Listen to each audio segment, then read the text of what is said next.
তত্ত্বাবধায়ক সরকার ব্যবস্থা বাতিল করে আনা সংবিধানের পঞ্চদশ সংশোধনী অবৈধ ঘোষণা করে হাইকোর্টের দেয়া রায় বহাল রেখেছে আপিল বিভাগ। বৃহস্পতিবার প্রধান বিচারপতির নেতৃত্বে গঠিত 4 বিচারপতির বেঞ্চ এ বিষয়ে করা আপিল খারিজ করে রায় দেয়। আইনজীবীরা বলছেন, এই রায়ের ফলে তত্ত্বাবধায়ক সরকার ব্যবস্থা ও গণভোট ফিরবে সংবিধানে। মোজো বিরাট কারবার।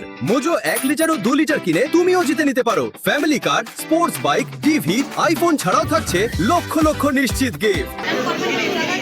কোনো ধরনের বিতর্ক ছাড়াই দেশে বেশ কয়েকটি জাতীয় সংসদ নির্বাচন অনুষ্ঠিত হয় তত্ত্বাবধায়ক সরকারের অধীনে, কিন্তু তত্ত্বাবধায়ক সরকার ব্যবস্থা বাতিল করে রায় দেয় সুপ্রিম কোর্ট। ওই রায়ের আলোকে 2011 সালে নবম জাতীয় সংসদে পাশ হয় সংবিধানের পঞ্চদশ সংশোধনী।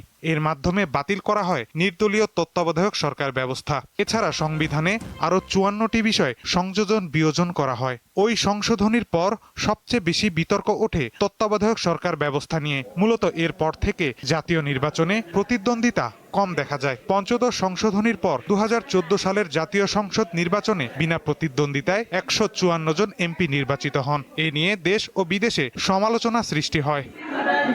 এক পর্যায়ে 2024 সালের রাজনৈতিক পট পরিবর্তনের পর পঞ্চদশ সংশোধনী বাতিল চেয়ে হাইকোর্টে 2টি রিট আবেদন করা হয়। শুনানি শেষে একই বছরের 17 ডিসেম্বর তত্ত্বাবধায়ক সরকার ব্যবস্থা পুনর্বহাল সহ 4টি বিষয়ে রায় দেয় হাইকোর্ট। ওই রায়ের বিরুদ্ধে করা আপিলের শুনানি বুধবার শেষ হয়। বৃহস্পতিবার সকালে আপিল বিভাগ রায় দেয়। রিটকারীর আইনজীবীরা জানান, সর্বোচ্চ আদালতের রায়ের ফলে তত্ত্বাবধায়ক সরকার ও গণভোট ফিরল সংবিধানে। তত্ত্বাবধায়ক সরকার ব্যবস্থা বাতিল করার বিধানগুলো বাতিল হয়েছে, তবে এখানে কিছু টেকনিক্যাল সমস্যা আছে, কারণ হাইকোর্টের রায় সবগুলো বিধান বাতিল হয়নি। কিছু কিছু বিধান আরও বাতিল করা প্রয়োজন ছিল, যেমন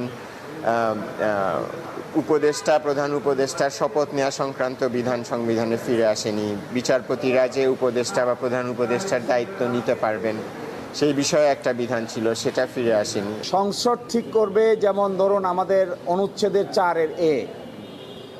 এখানে ছিল ছবির কথা, জাতির পিতার কথা। এই বিষয়টি যেহেতু একটা নীতিগত সিদ্ধান্তের বিষয়, এই জন্য এটি সংসদের উপর ছেড়ে দেওয়া হয়েছে। কিন্তু মাঝখানে পরিবর্তন হয়ে সেকুলারিজমের জায়গায় হয়েছিল সর্বশক্তিমান আল্লাহর উপর পূর্ণ আস্থা ও বিশ্বাস এবং বিসমিল্লাহির রহমানির রহিম। এই বিষয়গুলো কি হবে এটা ঠিক করবে জাতীয় সংসদ। অ্যাটর্নি জেনারেল জানান, এই রায়ের আলোকে সংসদ সংবিধানকে আরও যুগোপযোগী করবে।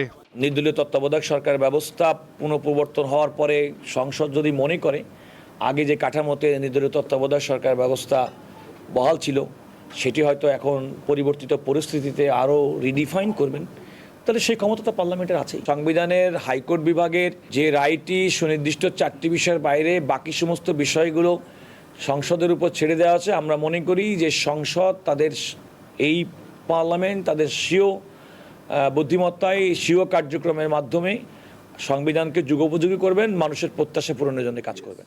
সর্বোচ্চ আদালতের পূর্ণাঙ্গ রায় প্রকাশের পর এর সাংবিধানিক ও রাজনৈতিক প্রভাব আরও স্পষ্ট হবে বলে মনে করছেন আইনজ্ঞরা। 2011 সালে সুপ্রিম কোর্টের রায়ের মাধ্যমে পঞ্চদশ সংশোধনী থেকে বাদ দেওয়া হয় তত্ত্বাবধায়ক সরকার ব্যবস্থা। 2026 সালে সুপ্রিম কোর্টের রায়ের মাধ্যমে তা আবার ফিরিয়ে আনা হয় পঞ্চদশ সংশোধনীতে। তবে তত্ত্বাবধায়ক সরকার ব্যবস্থার রূপরেখা কেমন হবে তা নির্ধারণ করবে বাংলাদেশ জাতীয় সংসদ। বাংলাদেশ সুপ্রিম কোর্ট প্রাঙ্গণ থেকে মাহিদুর রহমান, দীপ্ত সংবাদ, ঢাকা।